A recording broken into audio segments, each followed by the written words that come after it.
रक्षा मंत्री राजनाथ सिंह की उपस्थिति में जोधपुर स्थित वायुसेना बेस पर वायुसेना में शामिल हुआ पहला स्वदेशी लाइट कॉम्बैट हेलीकॉप्टर। भारतीय वायुसेना की ताकत में हुआ इजाफा, LCH से सीमा पर घुसपैठ और आतंकवाद को रोकने में मिलेगी मदद। राष्ट्रपति द्रौपदी मुर्मू ने अहमदाबाद के गांधी आश्रम का किया दौरा, राष्ट्रपिता महात्मा गांधी को दी श्रद्धांजलि। राष्ट्रपति स्वास्थ्य, सिंचाई और बंदरगाह विकास समेत कई विकास परियोजनाओं का करेंगी शुभारंभ और शिलान्यास। गृह मंत्री अमित शाह आज से जम्मू कश्मीर के 3 दिवसीय दौरे पर। गृह मंत्री माता वैष्णो देवी मंदिर में करेंगे पूजा अर्चना। राजौरी और बारामूला में 4 और 5 अक्टूबर को जनसभा को करेंगे संबोधित। उत्तर प्रदेश के भदोही में दुर्गा पूजा पंडाल में लगी भीषण आग, 5 की मौत, 60 से ज्यादा लोगों के आग में झुलसने की खबर। घायलों का नजदीकी अस्पताल में उपचार जारी।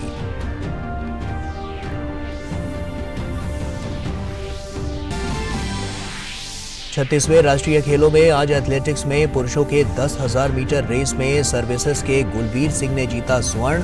रोइंग और निशानेबाजी में होंगे पदक दांव पर।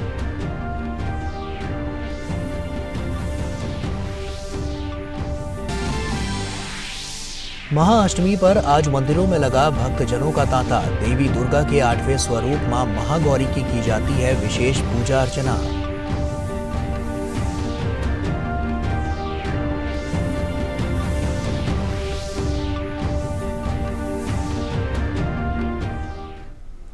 नमस्कार, आप देख रहे हैं डीडी न्यूज। आपके साथ मैं हूं गौरव श्रीवास्तव। तो चलिए बुलेटिन की शुरुआत करते हैं। देश में विकसित हल्का लड़ाकू हेलीकॉप्टर LCH आज औपचारिक रूप से वायुसेना में शामिल हो गया। रक्षा मंत्री राजनाथ सिंह की मौजूदगी में जोधपुर स्थित वायुसेना बेस पर आयोजित समारोह में पहले स्वदेश विकसित हल्के लड़ाकू हेलीकॉप्टरों को वायुसेना में शामिल किया गया। इससे वायुसेना की ताकत में और इजाफा होगा। ये बहुउपयोगी हेलीकॉप्टर कई मिसाइल दागने और अन्य हथियारों के इस्तेमाल करने में सक्षम है। पाकिस्तान की सीमा के नजदीक भारतीय वायुसेना का ये LCH स्क्वाड्रन पश्चिमी सीमा से घुसपैठ और आतंकवाद रोकने में मदद करेगा। लाइट कॉम्बैट हेलीकॉप्टर को हिंदुस्तान एरोनॉटिक्स लिमिटेड द्वारा भारत में ही बनाया गया है और ये अब तक का सबसे हल्का अटैक हेलीकॉप्टर है, जिसका वजन सिर्फ 5,800 किलो है। इस हेलीकॉप्टर में 700 किलो की मिसाइल को भी इंटीग्रेट किया जा सकता है। लाइट कॉम्बैट हेलीकॉप्टर दुनिया के सबसे घातक अटैक हेलीकॉप्टर्स में से एक है, क्योंकि ये 15,000 फीट तक की ऊंचाई पर भी आसानी से ऑपरेट कर सकता है। अब तक भारतीय वायुसेना युद्ध क्षेत्र के हेलीकॉप्टर्स के तौर पर रूस के Mi-35 और Mi-25 हेलीकॉप्टर्स का इस्तेमाल कर रही थी। LCH के अलावा भारतीय वायुसेना को अमेरिका के बोइंग AH-64E अपाचे हेलीकॉप्टर भी अपनी सेवाएं पहले से दे रहे हैं। और वायुसेना ने देश में विकसित हल्के लड़ाकू हेलीकॉप्टर LCH से वायुसेना की ताकत में और इजाफा होगा। ये बहुउपयोगी हेलीकॉप्टर कई मिसाइल दागने और अन्य हथियारों के इस्तेमाल करने में सक्षम है। जोधपुर में रक्षा मंत्री राजनाथ सिंह और वायुसेना प्रमुख air chief marshal VR Chaudhary की मौजूदगी में लाइट कॉम्बैट हेलीकॉप्टर को शामिल किया गया। इस अवसर पर सर्वधर्म प्रार्थना का भी आयोजन किया गया। पाकिस्तान की सीमा के नजदीक भारतीय वायुसेना का ये LCH स्क्वाड्रन पश्चिमी सीमा से घुसपैठ और आतंकवाद रोकने में मदद करेगा। लाइट कॉम्बैट हेलीकॉप्टर को हिंदुस्तान एरोनॉटिक्स लिमिटेड द्वारा भारत में ही बनाया गया है और ये अब तक का सबसे हल्का अटैक हेलीकॉप्टर है, जिसका वजन सिर्फ 5,800 किलो है। इस हेलीकॉप्टर में 700 किलो की मिसाइल को भी इंटीग्रेट किया जा सकता है। लाइट कॉम्बैट हेलीकॉप्टर दुनिया के सबसे घातक अटैक हेलीकॉप्टर्स में से एक है, क्योंकि ये 15,000 की फीट तक की ऊंचाई पर भी आसानी से ऑपरेट कर सकता है। समारोह को संबोधित करते हुए रक्षा मंत्री राजनाथ सिंह ने कहा कि लाइट कॉम्बैट हेलीकॉप्टर का शामिल होना वायुसेना की क्षमताओं में बढ़ोतरी के साथ साथ रक्षा उत्पादन क्षेत्र में आत्मनिर्भरता की ओर एक बड़ा कदम है। आज इंडियन एयरफोर्स में देश के प्रथम इंडिजिनस लाइट कॉम्बैट हेलीकॉप्टर का इंडक्शन हो रहा है। प्रचंड शक्ति, प्रचंड वेग और प्रचंड प्रहार की क्षमता वाले इस LCH का इंडक्शन हमारी एयरफोर्स की कैपेबिलिटीज में बढ़ोतरी के साथ साथ रक्षा उत्पादन क्षेत्र में आत्मनिर्भरता की ओर भी यह एक बड़ा कदम है। और वहीं इस मौके पर वायुसेना प्रमुख air chief marshal VR Chaudhary ने कहा कि एलसीएच को शामिल किए जाने से वायुसेना की क्षमताओं में इजाफा होगा। उन्होंने कहा कि हिमालयी क्षेत्र में भी इस हेलीकॉप्टर ने खुद को साबित किया है। वायुसेना प्रमुख ने कहा कि दुनिया में अपनी श्रेणी के तमाम कॉम्बैट चॉपर्स में एलसीएच बेहतरीन है। Today marks the beginning of a new chapter in the history of the Indian Air Force as we formally induct the formidable indigenous light combat helicopter into our arsenal. The legendary Chetak and Cheetah helicopters were the first of the indigenized helicopters in India. They were soon to be followed by the Cheetal and variants of the advanced light helicopter Dhruv and Rudra. Induction of the light combat helicopter adds a unique capability to Indian Air Force's combat potential. The versatility and offensive potential of this platform is at par or better than most attack helicopters operating globally. Its ability to deliver a wide array of weapons combined with superlative self-protection capability makes this helicopter a lethal machine, one to be feared by any adversary. राष्ट्रपति द्रौपदी मुर्मू गुजरात के 2 दिवसीय दौरे पर हैं। राष्ट्रपति के रूप में ये उनका पहला गुजरात दौरा है। राष्ट्रपति ने आज अहमदाबाद में साबरमती आश्रम जाकर अपने दौरे की शुरुआत की। राष्ट्रपति ने गांधी आश्रम का दौरा किया और राष्ट्रपिता महात्मा गांधी को श्रद्धांजलि दी। इस दौरान मुख्यमंत्री भूपेंद्र पटेल मौजूद रहे। राष्ट्रपति आज GMERS गांधीनगर में स्वास्थ्य, सिंचाई, जलापूर्ति और बंदरगाह विकास से संबंधित विभिन्न परियोजनाओं का उद्घाटन और शिलान्यास करेंगी। शाम को वो गांधीनगर में उनके सम्मान में गुजरात सरकार द्वारा आयोजित एक स्वागत समारोह में भाग लेंगी। कल राष्ट्रपति महिला उद्यमियों के लिए गुजरात विश्वविद्यालय के स्टार्टअप प्लेटफॉर्म हर स्टार्ट का शुभारंभ करेंगी और अहमदाबाद स्थित इस विश्वविद्यालय में शिक्षा और आदिवासी विकास से संबंधित विभिन्न परियोजनाओं की आधारशिला रखेंगी।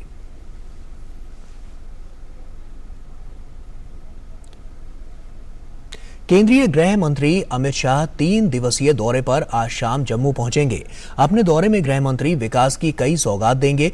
गृह मंत्री अमित शाह सिविल सोसाइटी, कारोबारी और विभिन्न संगठनों के प्रतिनिधि मंडल से भी मुलाकात करेंगे।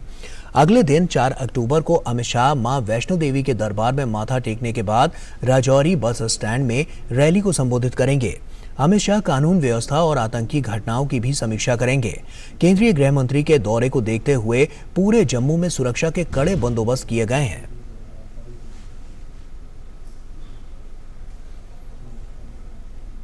और यहां वक्त हो चला एक छोटे से ब्रेक का। जल्द लौटते हैं, आप बने रहिए डीडी न्यूज के साथ।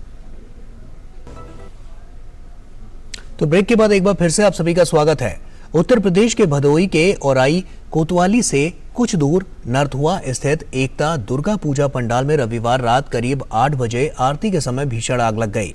स्थानीय लोगों और प्रत्यक्षदर्शियों के मुताबिक हादसे में 5 की मौत हो गई है और 60 से अधिक लोग झुलस गए हैं। झुलसने वालों में महिलाएं और बच्चे ज्यादा हैं। इन्हें सीएचसी व निजी अस्पतालों में भर्ती कराया गया है। हादसे की सूचना मिलते ही डीएम, एसपी व अन्य अधिकारी और दमकल की टीम मौके पर पहुंच गई और एसपी भदोही ने बताया है कि यह हादसा उस समय हुआ जब पंडाल में आरती हो रही थी।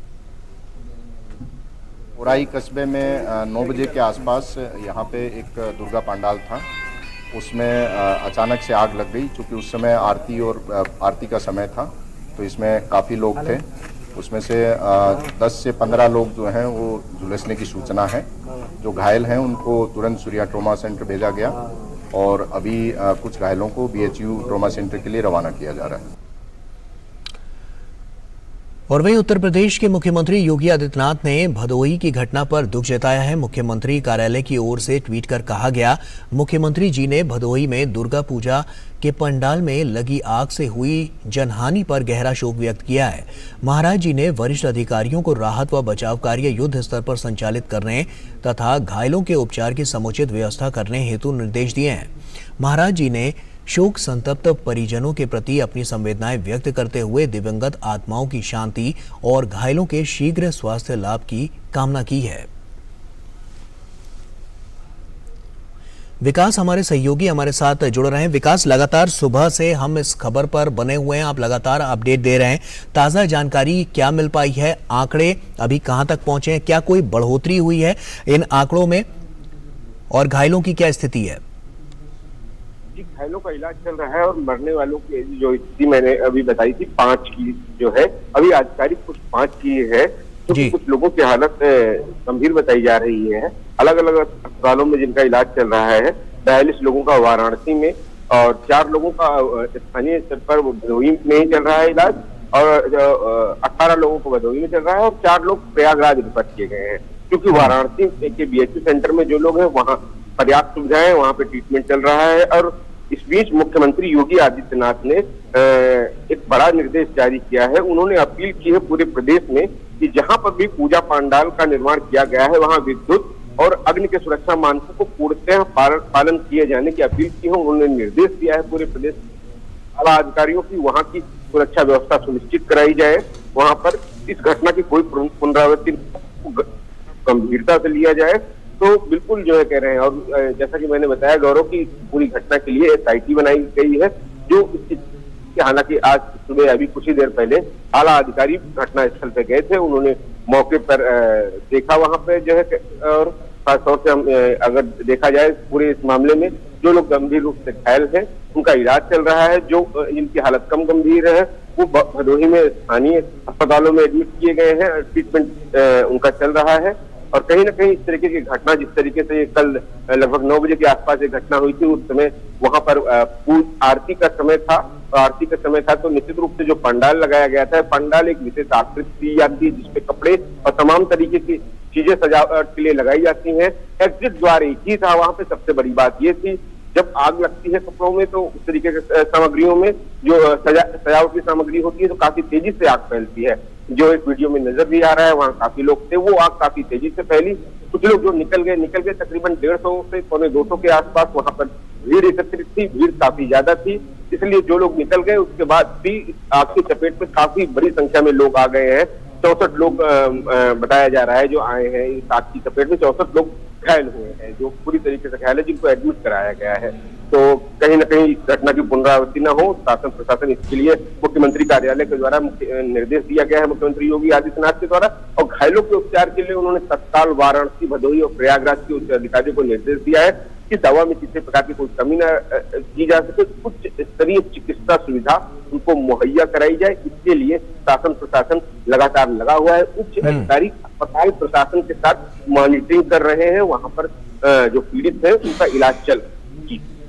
विकास, क्या सुरक्षा व्यवस्था उतनी चाक चौबंद नहीं थी जिसकी वजह से इतनी बड़ी घटना हुई? ये गौरव, इसमें सुरक्षा व्यवस्था की बात नहीं है, आग लगने की बात है। जो प्रथम दृष्टया है, अभी तक जो प्रशासन की तरफ से वर्जन जारी हुआ है, क्योंकि वहाँ पे हाइलोजन था, हाइलोजन हीट के कारण वहां पर आग लगने की जो संभावना बताई जा रही है प्रथम दृष्टया वहां पर ये बताई जा रही है।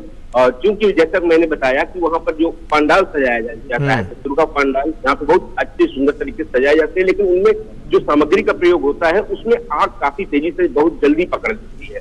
तो वो अचानक से आग लगी। लेकिन सबसे बड़ी बात के कारण था वहां पे एग्जिट गेट जो था, निकलने का रास्ता एक ही रास्ता था। उस रास्ते पर जो है कह रहे हैं खासतौर से महिलाएं और बच्चे जो है कह रहे हैं अफरा तफरी के माहौल में घबरा गए और वो काफी ज्यादा आग की चपेट में आ गए। मौके पर हालांकि वहां पर उसके बाद तुरंत ही व्यवस्था की गई, दमकल की गाड़ियां पहुंची, वहां पर फायर ब्रिगेड की गाड़ियां, उन्होंने आग पर काबू पाया। लेकिन फिलहाल आग जो कि काफी तेजी से फैली थी तो उसी की चपेट में आके खासतौर से ज्यादा बड़ी संख्या में लोग आग से झुलस गए और झुलसने के कारण जो है कह रहे हैं काफी ज्यादा कुछ लोगों की हालत गंभीर हो गई, जिनमें 5 लोगों की मौत हो गई और बाकी का इलाज चल रहा है। जो तकरीबन 60 से ज्यादा लोग हैं जिनका इलाज चल रहा है। और एक जो बर्न पेशेंट होते हैं, खासतौर से ऐसा देखा जाता है कि बर्न पेशेंट को संक्रमण का खतरा काफी ज्यादा होता है, माना यह जाता है अपने यहाँ। जो 45% से ऊपर बर्न के पेशेंट होते हैं उनको काफी ज्यादा गंभीर मरीज माना जाता है, इसलिए जो है कह रहे हैं उनके लिए उच्च स्तरीय चिकित्सा व्यवस्था की गई है।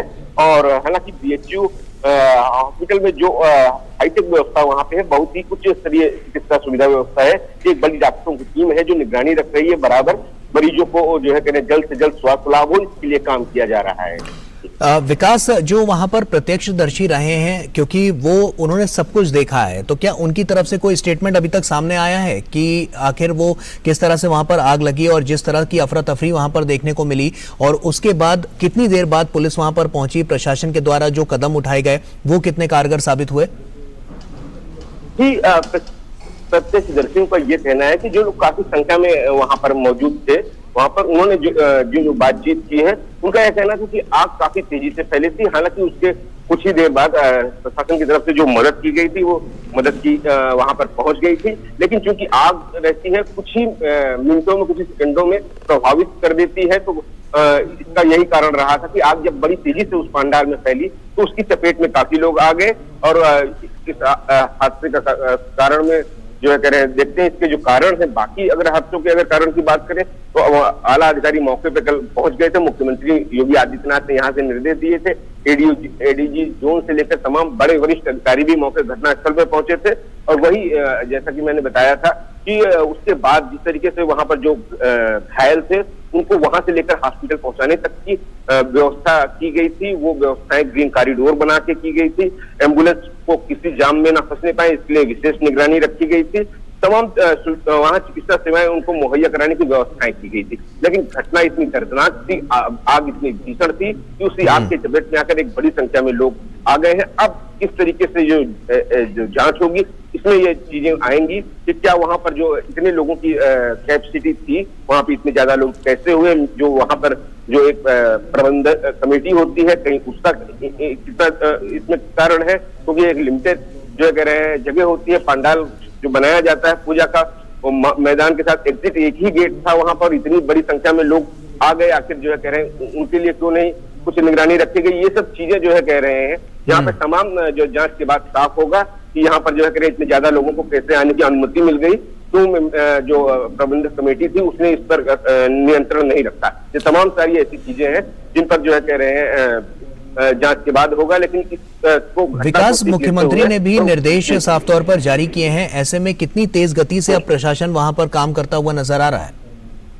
जी, इस घटना पे जो है मुख्यमंत्री के निर्देश के बाद इलाज के लिए उच्च स्तरीय व्यवस्थाएं की गई हैं। और तमाम, जैसा कि मैंने अभी बताया कि इस घटना के बाद मुख्यमंत्री योगी आदित्यनाथ ने पूरे प्रदेश में ये निर्देश जारी किए हैं कि जहां भी पूजा के पंडाल लगाए गए हैं वहां पर जो है अग्नि के और विद्युत के जो भी तय मानक होते हैं उसको तुरंत चेक किया जाए, और जो भी पूजा पंडाल संचालित हो रहे हैं पूरे मानक के अनुसार ही उनको चलाया जाए। इस घटना की ऐसी कोई पुनरावृत्ति न हो, इसके लिए तत्काल सभी प्रदेश के आला अधिकारियों को उन्होंने आज निर्देश जारी कर दिए हैं अभी सुबह।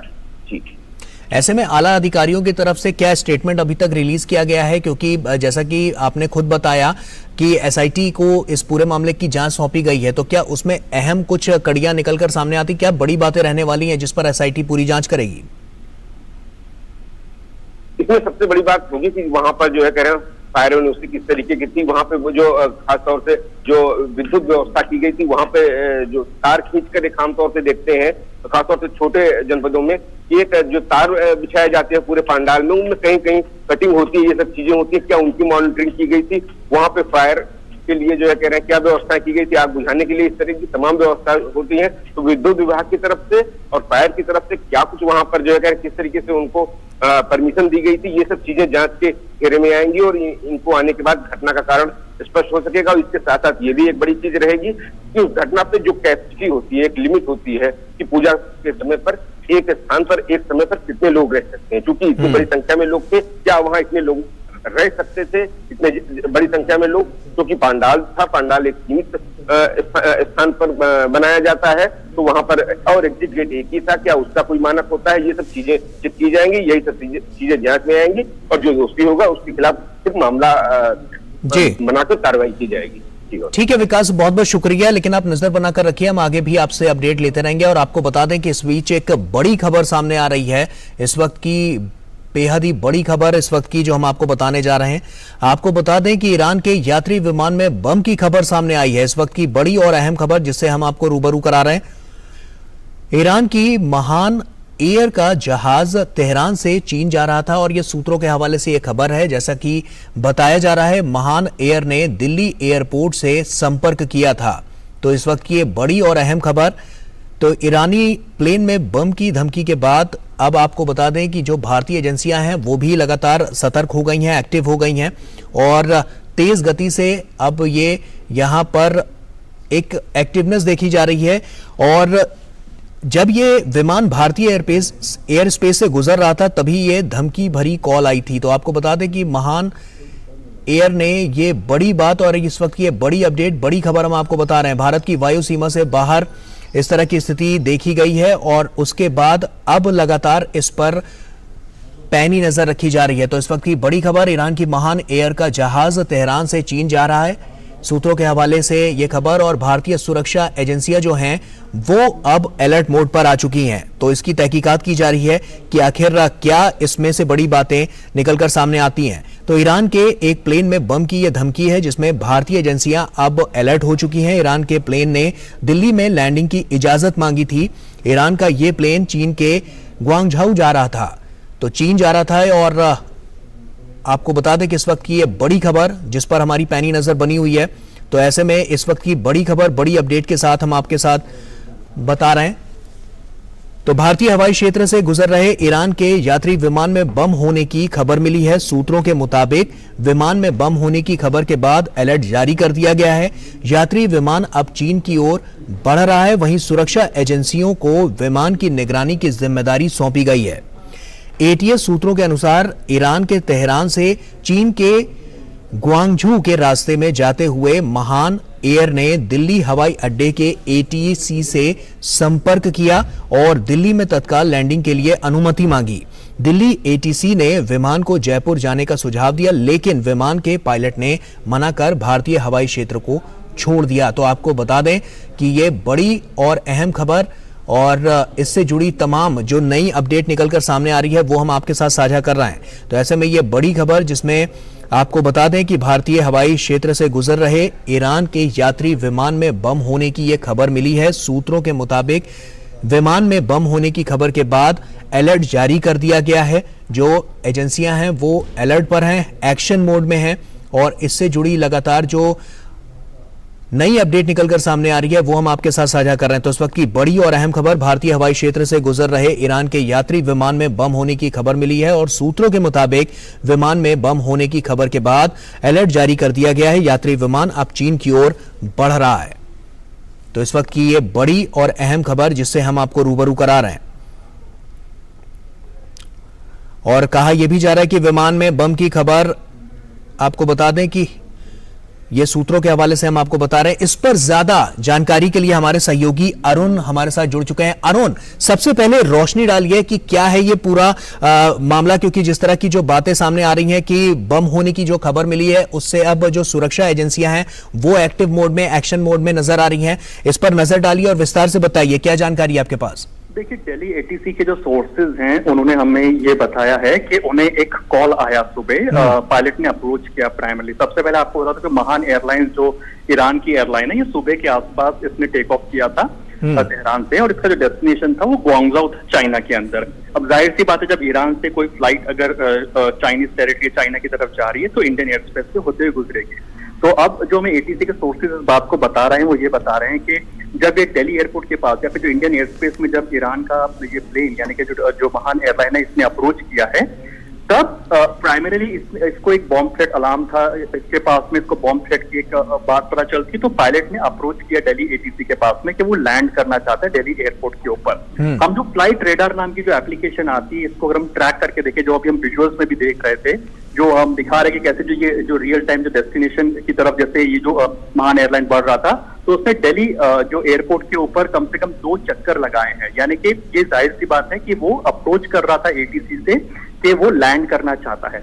लेकिन हमारे सूत्र हमें बता रहे दिल्ली एटीसी के अंदर कि जब तक दिल्ली एटीसी को इनको कुछ सजेस्ट कर सकता था तब तक ये पायलट ने, जो महान एयरलाइंस के जो पायलट हैं, इन्होंने डिसाइड किया कि ये इंडियन एयर स्पेस को छोड़ करके आगे की तरफ अपने जो डेस्टिनेशन की तरफ की जो जर्नी है उस पर ये आगे बढ़ेंगे। और अभी हम फ्लाइट रेडार को जो ट्रैक कर पा रहे हैं तो उससे साफ पता चल रहा है कि इस जहाज ने यानी कि महान एयरलाइंस ने इंडियन एयर स्पेस जो है प्राइमरीली इसको छोड़ दिया। अब ये इंडियन एयर स्पेस के बाहर है और ये चाइनीज एयर स्पेस या फिर चाइनीज टेरिटरी में पहुंच चुका है। तो जाहिर सी बात है एक बॉम्ब थ्रेट आया था। अब ये बॉम्ब थ्रेट क्या असली था, क्या होप्स था, इसके बारे में कहना अभी जल्दबाजी होगा। लेकिन हाँ, क्योंकि पायलट ने अप्रोच किया था दिल्ली एटीसी को, दिल्ली एटीसी जो हमारे जो एटीसी के सूत्र हमें साफ तौर पर इस बात को बता रहे हैं। तो जो फ्लाइट है ऑलरेडी 4 से 5 घंटा डिले चल रही है और जब इसने सुबह टेक ऑफ किया था तेहरान से तब जाहिर सी बात है अपने 2 से 2.5 घंटे के अंदर जब ये इंडियन एयर स्पेस में आया है और इंडियन एयर स्पेस में इसने लगभग दिल्ली एयरपोर्ट के ऊपर 2 से 3 चक्कर काटे हैं। यानी कि देख के लग रहा है कि शायद कोई दुविधा रही होगी इस पायलट के अंदर कि दूसरे एयरपोर्ट की तरफ इनको डाइवर्ट किया जा सके। हो सकता है कि दिल्ली एटीसी का भी ये एक वर्जन होगा जब इस तरह के आप टेक ऑफ लैंडिंग की जब अनुमति देते हैं कि क्या किसी और एयरपोर्ट पर, अनुकूल एयरपोर्ट पर इनको लैंड किया जाए। इस बात को हम जानते हैं कि जो एयर स्पेस का जो मामला होता है तो इसमें जो एटीसीज होती है कोऑर्डिनेटेड एफर्ट्स उनके रहते हैं। लेकिन बाय द टाइम जो दिल्ली एटीसी इनको कुछ इन्फॉर्म या सजेस्ट कर सकता कि आपका इनिशियल एक्शन क्या होना चाहिए या फिर आप आगे क्या कर सकते हैं या आप लैंड करें या कोई भी परमिशन देता है इस बात को लेके। जनरली ऐसी सिचुएशंस जो होती हैं, जो इमरजेंसी सिचुएशन या फिर जो थ्रेट्स की सिचुएशन होती है, इसमें कोई भी एटीसी मना नहीं करता है, सीधे आपको अलाउ कर देते हैं, आप परमिशन दे देते हैं कि आप यहाँ लैंड कर सकते हैं। लेकिन चूंकि जो फ्लाइट रेडार बता रहा है कि दिल्ली एयरपोर्ट के ऊपर महान एयरलाइन 2 चक्कर लगाए हैं, तो इसका मतलब साफ है कि शायद कोई दुविधा रही होगी किसी पॉइंट पर कि इसको यहाँ लैंड कराया जाए ना कराया जाए। लेकिन अब हम जो देख पा रहे हैं फ्लाइट रेडार एप्लीकेशन के अंदर ट्रैक करके कि ये जो जहाज है वो दिल्ली का जो इंडिया का जो एयर स्पेस है वो छोड़ करके अब Chinese territory, Chinese air space पे पहुंच चुका है। भारतीय एजेंसियां इसमें अलर्ट मोड पर हैं, क्या उनकी तरफ से कोई बड़ा खुलासा किया गया है इसको लेकर, जो बम को लेकर जो बात निकलकर सामने आ रही है? देखिए, जब तक प्राइमरीली ये जब पायलट ने अप्रोच किया है, सिक्योरिटी एजेंसीज हर टेरिटरी की, हर जहां पे भी जो एयर स्पेस के कोऑर्डिनेटेड एफर्ट्स में काम करते हैं, तो सुरक्षा एजेंसियां चाहे आप तेहरान की ले लीजिए, भारत की ले लीजिए या चाइना की ले लीजिए, वो ऑब्वियसली अलर्ट हो जाती है कि अगर एक एयरक्राफ्ट है जिसमें पैसेंजर बैठे हैं, क्योंकि ये कमर्शियल एयरक्राफ्ट है, तो अगर इसमें पैसेंजर बैठे हैं और बॉम्ब के अलर्ट को लेकर के पायलट ने अगर अप्रोच किया है तो जाहिर सी बात है कि वहां हवा में कुछ हुआ होगा, एयर स्पेस में कुछ हुआ होगा, इसलिए उन्होंने अप्रोच किया है। सिक्योरिटी एजेंसीज इस चीज को मॉनिटर कर रही हैं और जाहिर सी बात है कि कोई दुर्घटना ना हो इसलिए चाक चौबंद नजरें रखी जाती हैं। लेकिन आप रेडार के माध्यम से या फिर आप पायलट से कनेक्टेड रहते हैं। इस समय पर चूंकि इसने इंडियन एयर स्पेस को छोड़ दिया है, ये Chinese territory, Chinese air space पर जा चुका है, तो जाहिर सी बात है मामला सिक्योरिटी एजेंसीज पर जो दबाव होता है वो चाइनीज साइड पर ज्यादा हो जाता है और चाइनीज सिक्योरिटी एजेंसीज, चाइनीज जो ग्वांगझो एयरपोर्ट है वहां पर जो सिक्योरिटी अलर्ट है वो ज्यादा बढ़ जाता है बजाय कि इंडियन एयर स्पेस के। इस समय की जो खबर ये है कि ये ईरान का एक जहाज था, प्राइवेट जो कमर्शियल एयरक्राफ्ट था, जिसमें के जो तेहरान से इसने टेक ऑफ किया था। मात्र इसने इंडियन एयर स्पेस में कुछ 2 से 2.5 घंटे का समय बिताया होगा। उसके बाद में ये अब इन भारत के एयर स्पेस को छोड़ चुका है और ग्वांगझो के लिए रवाना हो चुका है। बिकॉज इसकी जो ओरिजिनल फ्लाइट का जो पूरा जो जर्नी था वो तेहरान से लेकर के, ईरान से लेकर के चाइना, ग्वांगझो के अंदर तक था।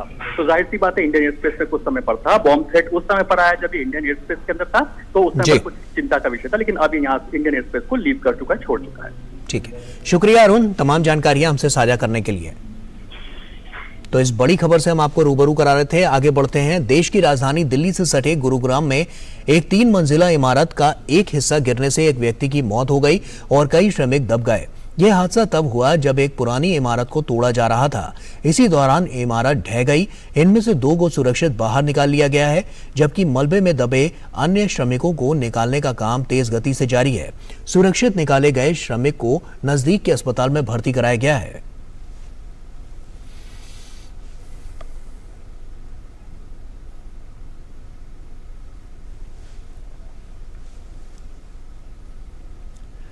और मॉनसून भले ही विदाई के अंतिम पड़ाव पर हो, लेकिन बारिश की संभावनाएं अभी भी बनी हुई हैं।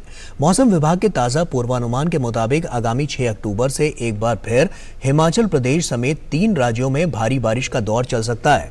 मौसम विभाग के अनुसार हिमाचल प्रदेश, उत्तराखंड और उत्तर प्रदेश में आगामी 6 अक्टूबर से एक बार फिर से भारी बारिश की संभावनाएं बन रही हैं। मौसम विभाग की माने तो 6 अक्टूबर के बाद 2 से 3 दिनों तक हिमाचल प्रदेश, उत्तराखंड और उत्तर प्रदेश में मध्यम से तेज बारिश होगी।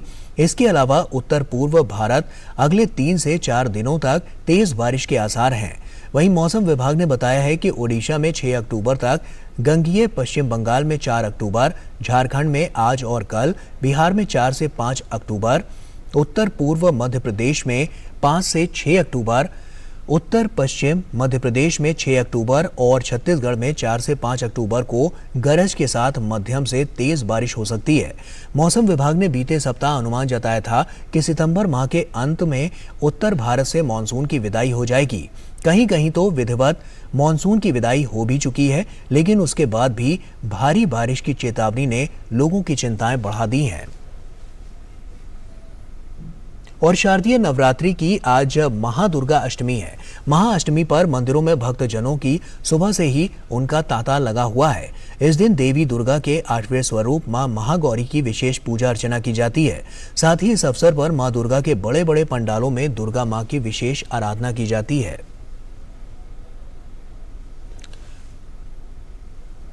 तो आपको बता दें कि आज दुर्गा अष्टमी की साफ तौर पर धूम देखने को मिली है और भक्तगण जो हैं वो लगातार मंदिरों में दर्शन और पूजन करते हुए नजर आ रहे हैं।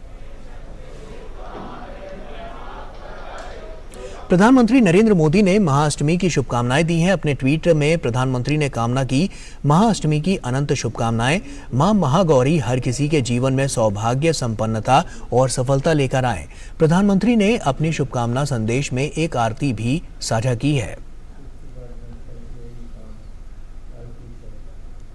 और केंद्रीय गृह मंत्री अमित शाह ने दुर्गा अष्टमी की बधाई दी है। अपने ट्वीट में अमित शाह ने कहा है कि समस्त देशवासियों को दुर्गा अष्टमी के पावन पर्व की हार्दिक शुभकामनाएं। जय माता दी।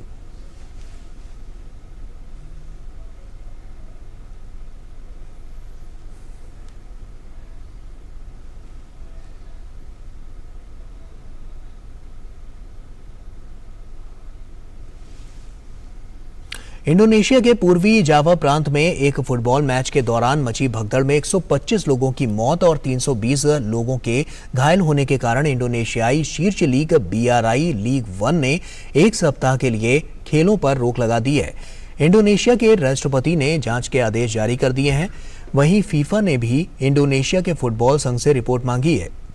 पूर्वी जावा के पुलिस प्रमुख निको अफिंटा ने बताया है कि अरेमा FC और परसेबाया सुराबाया के बीच मैच समाप्त होने के बाद हारने वाली टीम के समर्थकों ने ग्राउंड पर हमला कर दिया।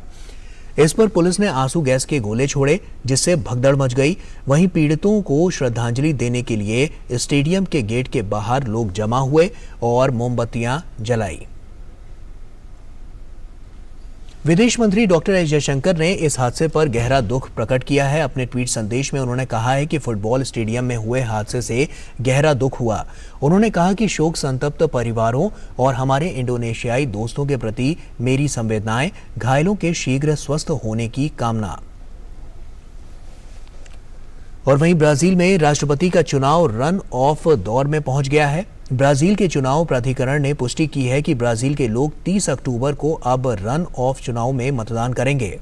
ब्राजील के पूर्व राष्ट्रपति लुइस इनासियो लुला दा सिल्वा को राष्ट्रपति चुनाव में सबसे अधिक वोट मिले, लेकिन अपने धुर दक्षिणपंथी प्रतिद्वंदी मौजूदा राष्ट्रपति जेयर बोल्सोनारो के खिलाफ रन ऑफ चुनाव से बचने के लिए पर्याप्त नहीं थे। बोल्सोनारो पर भड़काऊ भाषण देने के अलावा लोकतांत्रिक संस्थाओं को कमजोर करने के आरोप लगाए जाते हैं।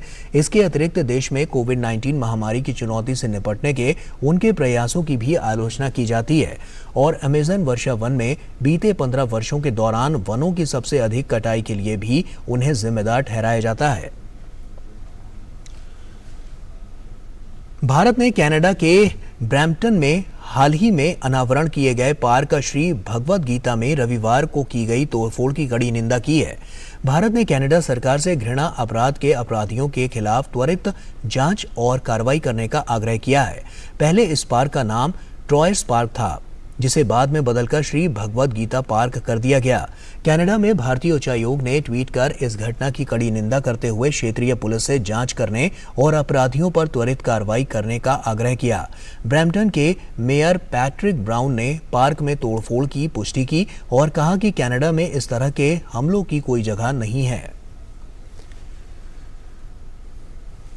आज विश्व पर्यावास दिवस यानी कि वर्ल्ड हैबिटेट डे है।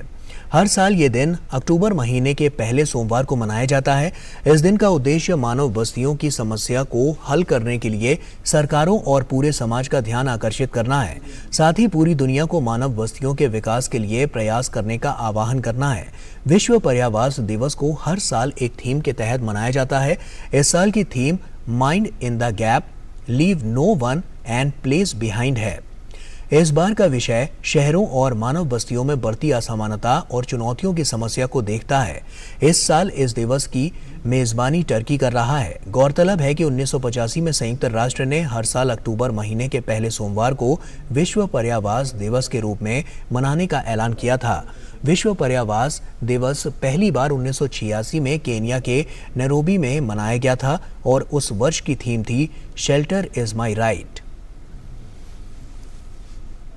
आगे बढ़ते हैं। वित्त मंत्रालय ने 15 अक्टूबर से एक विशेष वित्तीय समावेशन अभियान चलाने का फैसला किया है। वित्त मंत्रालय के अनुसार इसका मकसद बैंक खातों के संबंध में एक संतोषजनक स्तर हासिल करना और किसान क्रेडिट कार्ड के दायरे का विस्तार कर इसमें अधिकाधिक पात्र लोगों को शामिल करना है। वित्त मंत्रालय ने ट्वीट करके बताया कि यह अभियान 15 अक्टूबर से 26 नवंबर तक चलेगा। इसमें मौजूदा खातों को मोबाइल और आधार नंबर से जोड़ने और अपने ग्राहकों को जाने की प्रक्रिया करने पर विशेष ध्यान दिया गया है। ट्वीट में आगे कहा गया है कि इसकी शुरुआत भारत के 6 जिलों ओडिशा के कटक, महाराष्ट्र के औरंगाबाद, महाराष्ट्र के पुणे, आंध्र प्रदेश के काकीनाडा, उत्तर प्रदेश के कौशाम्बी, मध्य प्रदेश के दतिया और असम के बारपेटा में ग्राम पंचायत स्तर से की जाएगी।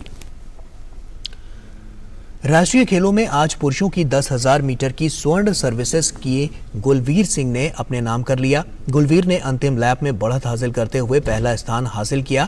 उन्होंने 28 मिनट 54.29 सेकंड में रेस को पूरा किया।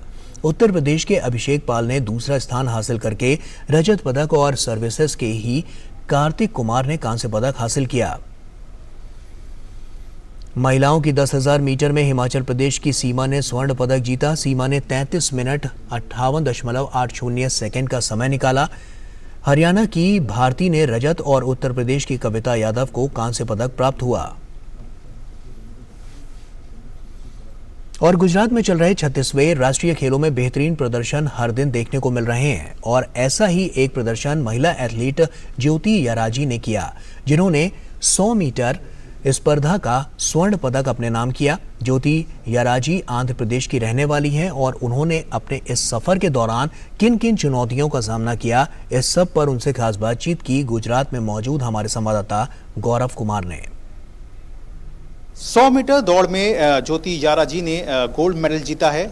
उभरती हुई धाविका हैं और इस वक्त वो हमारे साथ हैं और उनसे बात करते हैं और देखते हैं कि नेशनल गेम्स में अपने इस प्रदर्शन को कहाँ देख रही हैं। ज्योति, कैसा रहा आपका ये परफॉर्मेंस? गोल्ड मेडल के रूप में आप साथ आई और कितनी बड़ी चुनौती थी आपके लिए यहाँ पे मेडल को हासिल करना? ये बहुत अच्छा लग रहा है सर मेरे को, क्योंकि तो ये बहुत अच्छा अपॉर्चुनिटी है हमको प्रूव करने के लिए और हमारा स्टेट का और हमारा कंट्री का, और अच्छा मैंने टाइमिंग अप्रोच करने के लिए और मैंने खुश हूँ, हैप्पी है, आई एम हैप्पी क्योंकि तो मैंने पर्सनल बेस्ट किया था। अभी पीछे जब आपने साइप्रस में इतिहास रचा था और एक शानदार आपके वापसी हुई थी कहना चाहिए, तो उसका भी कहीं ना कहीं एक फ़ायदा आपको यहाँ पे मिला? हाँ सर, मैंने 100 हर्डल में ज़्यादा फोकस करता हूँ। वो स्पीड और इंड्योरेंस मेरे को इधर यूज़ हो रहा है, उसका स्पीड और इंड्योरेंस वो 100 हर्डल में यूज़ हो रही है। दोनों कॉम्बिनेशन इवेंट्स है, इसलिए वो अच्छा परफॉर्मेंस आने के लिए मेरे को थोड़ा हेल्प करता है। 100 मीटर हर्डल से 100 मीटर और दोनों को एक साथ खेलते रहना कितना बड़ा एक चुनौती जो है वो आपके लिए हो जाती है? Sir, it's all about training. हम कितना हार्ड वर्क करते हैं ग्राउंड में, वो उधर प्रूव करने के लिए आता है।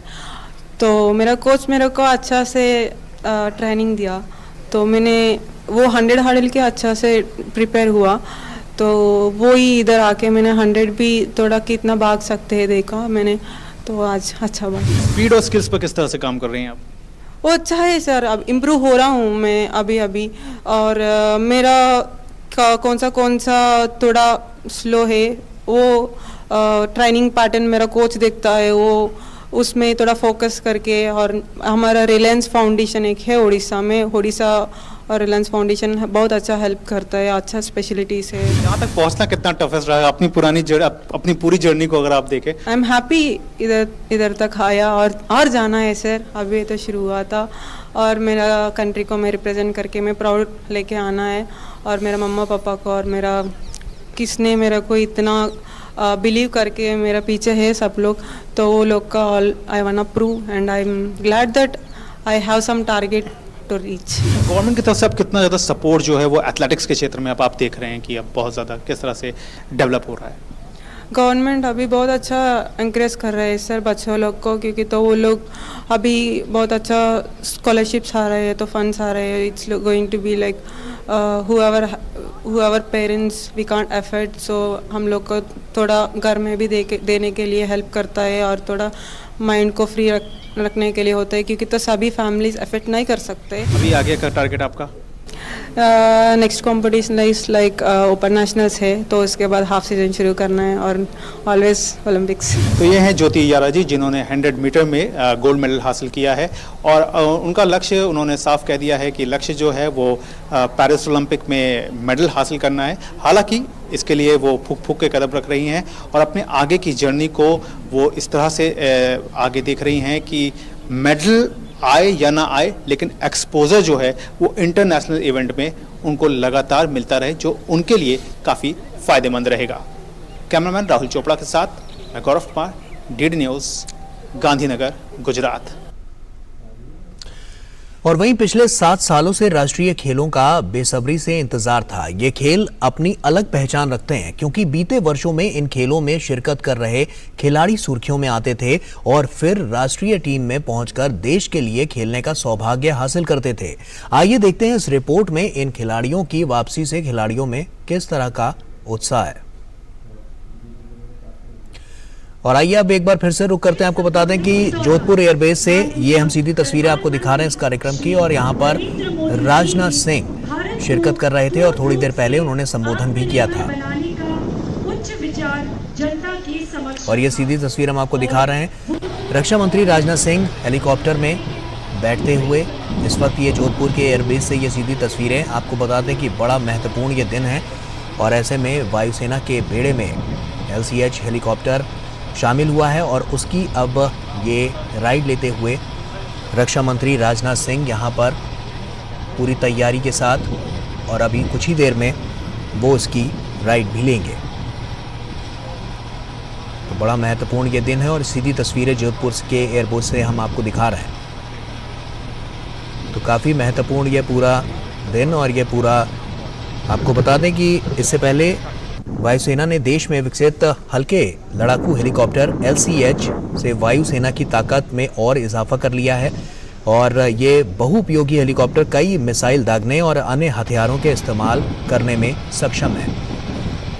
ओपी दास हमारे सहयोगी हमारे साथ जुड़ रहे हैं। ओपी दास, जैसा कि क्योंकि वायुसेना की ताकत में एक बड़ा इजाफा आज से देखा गया है, कितनी बड़ी बात ये वायुसेना के लिहाज से अगर हम देखें तो, और उन देशों के लिहाज से देखें जो इससे अछूते हैं और जो भारत से इन सब मामलों में काफी पीछे हैं। बिल्कुल एक बड़ी उपलब्धि। अब ये LCH जो अब तक सिर्फ LCH था, अब ये LCH प्रचंड है। और हम देख रहे हैं कि जिस तरह से रक्षा मंत्री खुद अब सॉटी करेंगे और करीब 20 मिनट की ये सॉटी होगी। और आप देखें कि ये एक भरोसेमंद मशीन है। और भरोसेमंद क्यों है? क्योंकि इसके पीछे 2 दशकों की मेहनत है, 2 दशकों का शोध और विकास की पूरी प्रक्रिया है। और एक और बात जो इस पूरे LCH को खास बनाती है कि औपचारिक तौर पर आज ये भारतीय वायुसेना का हिस्सा तो बन रहा है, लेकिन आप समझें कि ये LAC पर यानी चीन से लगती जो वास्तविक नियंत्रण रेखा है, लद्दाख के इलाके में हम जानते हैं किस तरह से 2 साल से वहां पे एक तनाव की स्टैंड ऑफ की स्थिति बनी हुई थी, वहां इसे तैनात किया गया था। और क्यों किया गया था? वो इसलिए क्योंकि इसकी जो क्षमता है और इसकी क्षमता 15,000 फीट और अधिकतर अगर हम देखें तो उससे ऊपर भी ऑपरेट कर सकता है। हमारे जो एडवर्स इलाके हैं, चाहे वो जम्मू कश्मीर के इलाके हों, हम जानते हैं कारगिल का जो युद्ध हुआ था वहां भी 14,000 फुट और उससे ऊपर की चुनौतियां थी।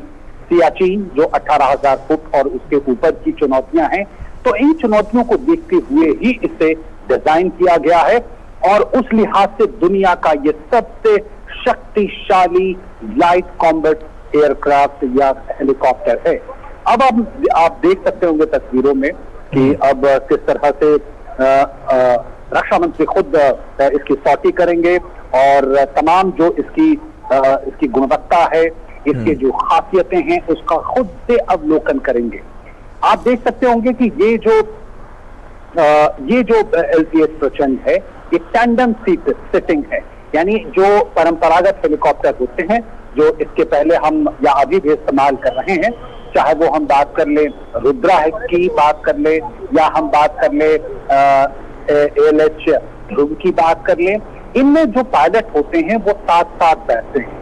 लेकिन इसमें आप देखें कि 2 पायलट तो बैठते हैं लेकिन आगे पीछे, इसे हम तकनीकी भाषा में टेंडम मोड बोलते हैं।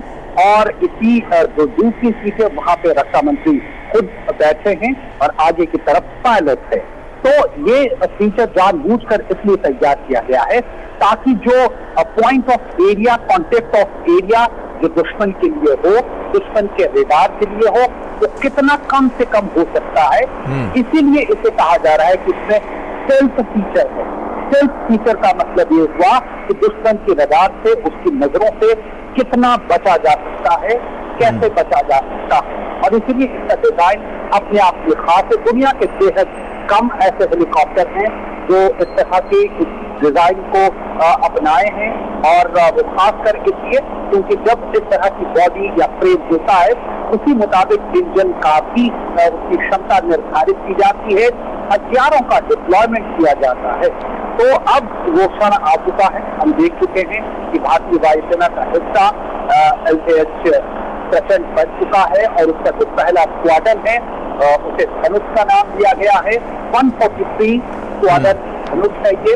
और खास बातों में अगर हम बात करें गौरव, तो दुनिया में भारत सिर्फ और सिर्फ 7वां ऐसा देश है जो इस तरह के अटैक हेलीकॉप्टर बना सकता है।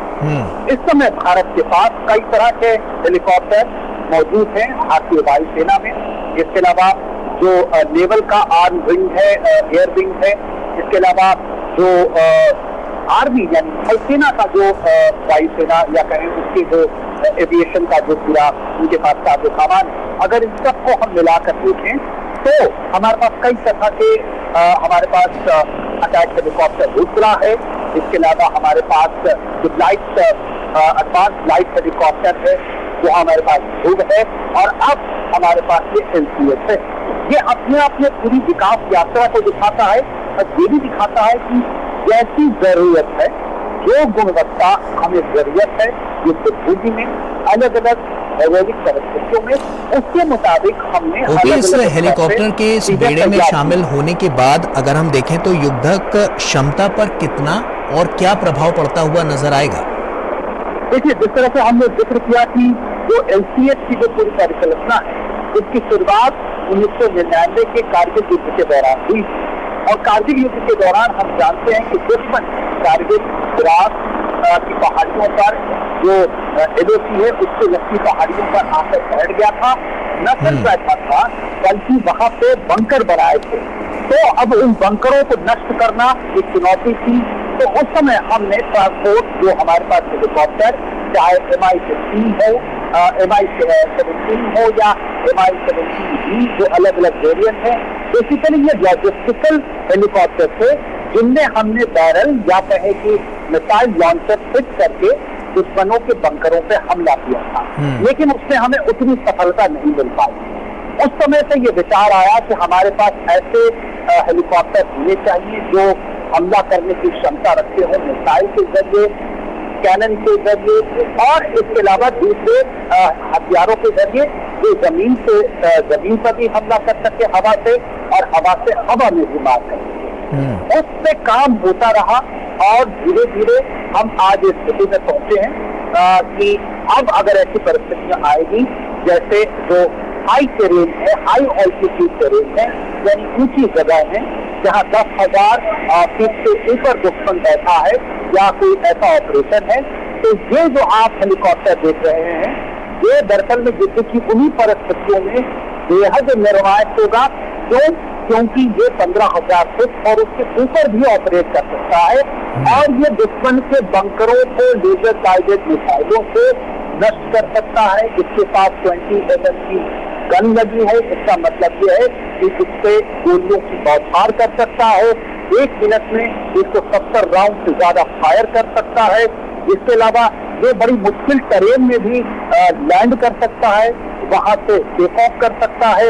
इसकी जो रेंज है वो कॉम्बैट रेडियस अगर आप देखें तो ये 500 किलोमीटर की रेंज है, जो दुनिया में अपने आप में बेहद अनोखा इसे बनाता है। और इसके अलावा आप देखें कि इसमें 20 mm की गन है जो उसके अगले हिस्से में लगाई गई है, 70 mm FZ रॉकेट इसमें लगे हैं और ऐसे सेंसर्स लगे हैं।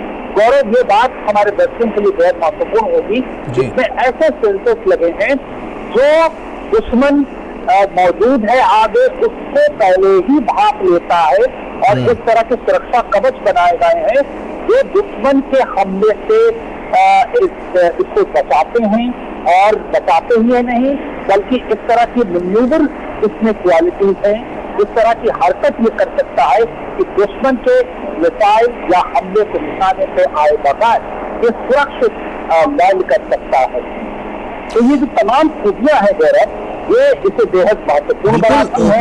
ये तो एक वानगी है। अगर हम रक्षा की बात करें, रक्षा सहयोग की बात करें तो उसको लगातार बढ़ावा मिलता रहा है बीते कुछ वर्षों में और ज्यादा मजबूत होता गया है और ज्यादा सशक्त होता गया है। तो ऐसे में मान सकते हैं कि रक्षा के क्षेत्र में तमाम कार्य लगातार सरकार कर रही है और जिससे न सिर्फ एक अच्छी मशीनरी बन रही है बल्कि एक अच्छी मजबूती भी आती नजर आ रही है रक्षा, अगर हम रक्षा क्षेत्र की बात करें तो। बिल्कुल गौरव, ये बेहद महत्वपूर्ण बात है। हम इसे 2 उदाहरण से समझ सकते हैं। जैसे हमारे पास अपना तेजस है जो लाइट कॉम्बैट जेट हमारे पास है, ये भी आत्मनिर्भर भारत का एक उदाहरण है। 8 साल पहले जो तेजस की जो पूरी परियोजना थी वो एक तरह से उपेक्षा का शिकार थी, लेकिन मौजूदा सरकार ने 2014 के बाद परियोजना पे, तेजस की परियोजना पे भरोसा किया और उसे आगे बढ़ाया और आज अब नतीजा ये देखें कि तेजस जो है न सिर्फ एक फ्रंट लाइन हमारा मल्टी रोल फाइटर जेट की भूमिका में है बल्कि इसके साथ साथ अब इसके अगले चरण यानी मैक्सी पे तेजी से काम हो रहा है और जो कुछ सालों में उसका सपना भी साकार होगा। तो ये आप समझे ये एक नीतिगत पहल। दूसरा, हमने पिछले दिनों देखा जिस तरह से INS विक्रांत जो एयरक्राफ्ट कैरियर वो हमारी नौसेना का हिस्सा बना, उस परियोजना पे भी बड़े लंबे समय से काम हो रहा था, लेकिन पिछले कुछ समय से उसको प्राथमिकता के स्तर पे काम हुआ और आज वो नौसेना का हिस्सा है और वो आत्मनिर्भर भारत का, आत्मनिर्भर रक्षा क्षेत्र का बेहतरीन उदाहरण है। और आज हम इस पल के गवाह बन रहे हैं गौरव, जब LCH प्रचंड अब भारतीय वायुसेना का हिस्सा है और इसके पहले भी वो जो है हाई ऑल्टीट्यूड इलाकों के पास अपनी सेवाएं दे चुका है। तो आप देखें, जो आप बात कर रहे हैं कि जो जिस तरह से सरकारों से दृष्टि रही, जिस तरह से आत्मनिर्भर भारत की पूरा अभियान रहा, उसने एक तरह से नीतिगत बदलावों को हवा दी। और अब देखें कि LCH है, इसको और भी समझिए, इसमें कई निजी वेंडर्स जो है यानी निजी उत्पादक इसके साथ जुड़े, यानी निजी क्षेत्र की जो प्रतिभाएं हैं उसको भी बराबर काम करने का मौका मिला ताकि वो भी अपनी कृतज्ञता को दिखा सके और आने वाले जो पूरे प्रोजेक्ट हैं उसमें एक भागीदारी दिखा सके। अब आप शायद बुलेटों में देख पा रहे हैं कि अब यहाँ जोधपुर से जो LCH प्रचंड है वो रक्षा मंत्री आपके साथ सौती के लिए निकल चुका है, अभी वो रनवे पे है और अब रक्षा मंत्री खुद इसकी पूरी क्षमता के गवाह बनेंगे। जो हम ये बात कह रहे थे कि नीतिगत पहल हुई, जिस तरह से हमने देखा CDS की बहाली हुई, जिस तरह से CDS की पूरी परिकल्पना वो भी कारगिल युद्ध के बाद से एक तरह से ठंडे बस्ते में पड़ी थी, वो भी सामने आई। इसके अलावा हमने देखा कि किस तरह से रक्षा खरीद के मामले में भारत नए सिरे से कोशिश करता दिखा। डिपार्टमेंट ऑफ मिलिट्री अफेयर्स बनाया गया और उसका नतीजा ये हुआ कि हम आत्मनिर्भरता रक्षा क्षेत्र में तेजी से उसमें आगे बढ़े। और उसने इस खास बात की रही कि पिछले 2 सालों में भारत ने 300 ऐसे रक्षा उत्पादों को चिन्हित किया और उसे प्रतिबंधित किया भारत में आयात से, यानी अब वो विदेशों से नहीं आएंगे। इसका मतलब है कि जो निजी उद्यम है, जो चाहे वो सरकारी क्षेत्र के उद्यम हो, उनके लिए एक मौका है कि वो उनको भारत में ही विकसित करें, क्योंकि अब वो चीजें भारत के बाहर से नहीं आ पाएंगी, वो यहीं पे पैदा होंगी, यहीं उनका उत्पादन होगा, यहीं उनका विकास भी होगा। इसका मतलब सबके लिए यहाँ मौके बन रहे हैं। और सरकार ने ये कहा है कि वो 56,000 करोड़ का जो खरीद आने वाले वक्त में करेगा, जिससे निजी क्षेत्र की भी भूमिका होगी। एक और महत्वपूर्ण बात यहाँ बताना होगा कि पिछले जो बजट में अगर हम रक्षा क्षेत्र के बजट की अगर बात करें तो उसमें जो पूंजीगत व्यय की बात की गई है, जो कैपिटल एक्सपेंडिचर की बात कही गई है, उसका 60% हिस्सा जो है वो निजी क्षेत्रों के लिए, इसके साथ साथ DRDO और तमाम संस्थाओं को दिया गया है। यानी और जिससे निजी क्षेत्र के लिए 25% जो कैपिटल एक्सपेंडिचर है उसका हिस्सा। बिल्कुल, ये बहुत ही महत्वपूर्ण जानकारी आप हमारे साथ साझा कर रहे हैं। बहुत बहुत शुक्रिया तमाम जानकारियां हमसे साझा करने के लिए। तो ये तस्वीरें हम आपको सीधी दिखा रहे थे जोधपुर से, और रक्षा क्षेत्र में एक और मजबूती आती हुई यहाँ पर नजर आई है। इस बेड़े में नया हेलीकॉप्टर शामिल हुआ है और जो आने वाले समय के लिए और ज्यादा मजबूत करेगा इस ढांचे को, जो रक्षा तंत्र को और आगे लेकर जाएगा। बहरहाल अभी के लिए फिलहाल इस बुलेटिन में इतना ही। हमारी पूरी टीम को दीजिए इजाजत। नमस्कार।